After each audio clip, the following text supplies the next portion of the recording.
There are so many different European river cruise lines catering to the North American, or let's just say English-speaking market. Ama Waterways, UniWorld, Viking. I think those are the most popular ones and the ones that most of you, if you are interested in a European river cruise, have probably already heard of. And I'm currently on a ship from a company that you may have not heard of called Viva Cruises. It costs significantly less to cruise with this line compared to the other ones I just mentioned. But what do you get for this budget price? Is it a budget experience? My honest answer to that question, absolutely not. And I'm gonna show you what I mean in this video. I'm Morgan from the very unofficial travel guides. I've been making travel videos for over 15 years of popular and not so popular tourist destinations to give you a very honest, unofficial look at what it's like to be there. I've also written 2 books full of true travel stories about things that have actually happened to me around the world, getting stitches on a cruise ship, and places please. If you like to read, if you like to travel, and if you're into theater, check them out. They're available on Amazon now. Do you hear that sound? If you've never been on a river cruise, you'll probably be surprised by this. That's what it sounds like when other ships are going past. Do you see? Would you have thought that's what it sounds like? I know when I first went on a river cruise, I thought it would be more like blah, blah, blah, blah, blah, blah, blah, blah, blah, blah, blah, but no, it sounds like that. First of all, let me show you around the ship.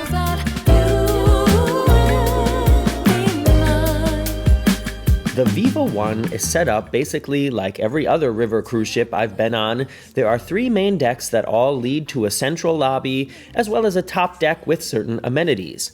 Our cabin was on the lowest deck, which is also home to a very small fitness area with some stationary devices, as well as some hand weights. Right next to that is a nice little spa area. This space is big enough for maybe like 4 people at a time and included a small sauna and steam room. If you want to enjoy this area, you have to reserve it in advance at the front desk, but it is included in the price of the cruise. Across the hall from there is the massage room, and I have to say, for cruise ship prices, the treatments here were very affordable. 75 euros for a 60-minute full-body massage is about half the price of a massage on Royal Caribbean or NCL. Also on the lowest deck, but up and over a stairway, was the main restaurant, which was open for all 3 meals of the day, and I'll be showing you more of the food later. Make sure you stick around for that. By the way, there is a small elevator that goes up from the lowest deck to the highest inside deck, but it does not go up to the outside top deck. That is not a common thing for river cruise ships. There's a deck in the middle that is just cabins, and then the top inside deck includes more cabins, the excursion desk and front desk, as well as the large lounge and gathering area at the front of the ship. This is where the afternoon tea is held, as well as informational talks about things like safety and disembarkation. At the back of the top deck on the Viva One is a space called the Bistro, and this was an alternative restaurant for lunch and dinner with a fixed menu every day. If I understand it correctly, you could just show up for lunch, but if you wanted to enjoy dinner, you had to reserve it in advance so they know you're coming. We didn't eat any meals here, but we did enjoy a few hours of peace and quiet in the morning to get some work done,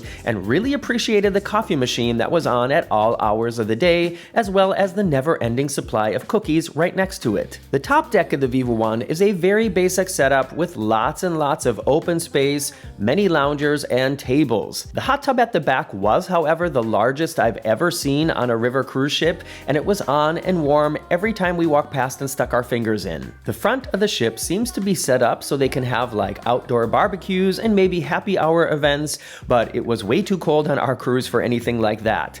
There are longer tables and some different fixed seating areas. On some other river cruisers I've seen, this area is sometimes a little more pimped with actual sofas and glass walls to block off the wind even more, but this was totally adequate and I'm not complaining.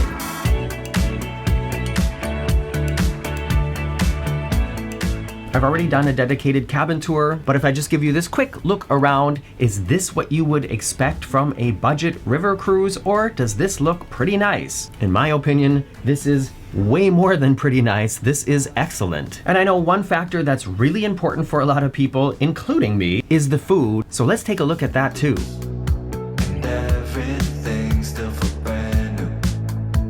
The menus were posted in the lobby every day, and this is just a selection of some of the food available. I posted more over on the Facebook page for the very unofficial travel guide, so you can go over there and check them out if you want. One nice thing about Viva compared to other river cruise ships I've been on is there is no set seating arrangements.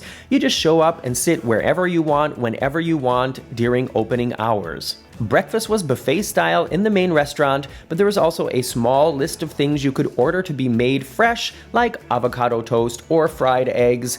We did notice that the items we ordered took kind of a long time to be delivered, but that was one of very few negative things we experienced on board. We actually only ate lunch on the ship once. It was buffet style with different hot and cold offerings as well as a hot cooking station, and on the day we were there, the chef was making fresh pasta. Lunch is also served in the bistro at the back of the ship, and we would have liked to try it, but we enjoyed having lunch on land most of the days of the cruise. Dinner is in the main dining room or the bistro, and unlike on other river cruises I've done, we didn't have to choose our dinner entree in advance. It was just like a quote-unquote normal restaurant where we showed up and ordered at the table that night. Hey everybody, I'm back at home, and I wanted to interject here while I'm editing this together. I wanted to tell you about another food incident that happened.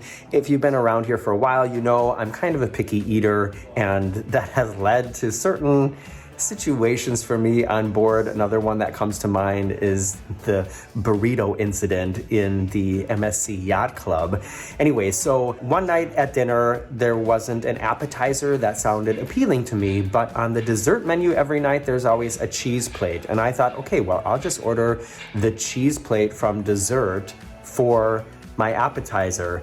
And I don't know why, but that was so hard to explain to the server. He ended up bringing me the other appetizer, and I had to explain to him, no, I'm sorry, I must have made a mistake here. I didn't want the shrimp appetizer, I wanted the cheese as my appetizer. He looked confused, he went away, he brought back who I'm assuming was either the head waiter or the restaurant manager. I explained to him that I was interested in having the cheese as my appetizer. He explained to me, okay, but the cheese is actually a dessert and not an appetizer.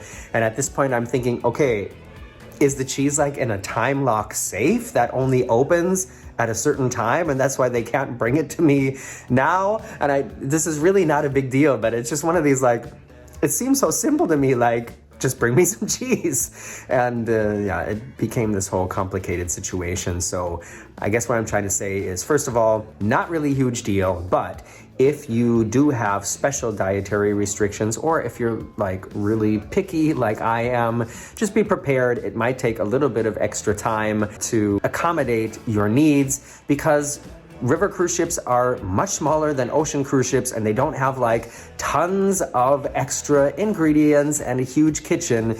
They're basically specialized on just the things that are on the menu for that night. And if you want anything extra, it might not even be possible. And on Viva, or at least on this cruise, it was a little bit complicated to make any special requests, even if it's just a little substitution. How we feeling about the food? Does it look budget to you? Viking Cruise Lines costs like $400, $500 a person per night, and I think the food is a large part of that budgetary factor. And I just want to know, is it really better than that? I may never find out, because I don't know if I'm ever going to be able to afford to cruise with Viking to get a good comparison. But I'm very interested to know, if you've cruised with Viking, how was the food on Viking compared to what you just saw? And of course, I know you can't taste what you saw, but at least from like the presentation and the ingredients, where do they stack up? And not only is breakfast, a lunch buffet, and dinner in either the main restaurant or the bistro at the back included in the price of the cruise, but also all drinks, including the mini bar, an espresso machine in the cabin. You're greeted with a free bottle of sparkling wine in the cabin. Wi-Fi is included. And so far, honestly,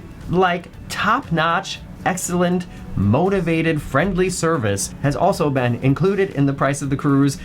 We've looked forward to like going to dinner every night just because the people are so friendly and nice. By the way, before I forget to say this, I am not sponsored by Viva. I have not been invited by them to go on this cruise. So if this at any time seems like a paid commercial for Viva Cruise Lines, it's definitely not. I am here on my own accord, and I paid for this cruise myself. I don't mean to hate on Viking Cruise Lines or the others. It's more about wanting to encourage you to look for other options, especially if it's something you're really interested in doing, but the budget won't allow you to cruise with Viking. The two alternative cruise lines that I can highly recommend are Viva, and the other one is called Nico Cruises. I may be cruising with Nico again this year as well with my family, so stay tuned for those videos or check my library because we've also done a Nico cruise in the past. At the time I'm uploading this, the video of our first day on board is already online, as well as the detailed cabin tour. And coming very soon, I'm going to show you something that I've never done before, and that is missed the ship, but I did it on purpose, and I'll tell you why in that upcoming video. And as always, I'm looking forward to hear what you have to say about all this in the comments. Let me know if you have any questions. I try to reply to as many as I can. Make sure you subscribe before you go. If you haven't done that already, please give me a thumbs up. That really helps. And I look forward to seeing you back here soon. I'm Morgan from the Very Unofficial Travel Guides. Bye-bye.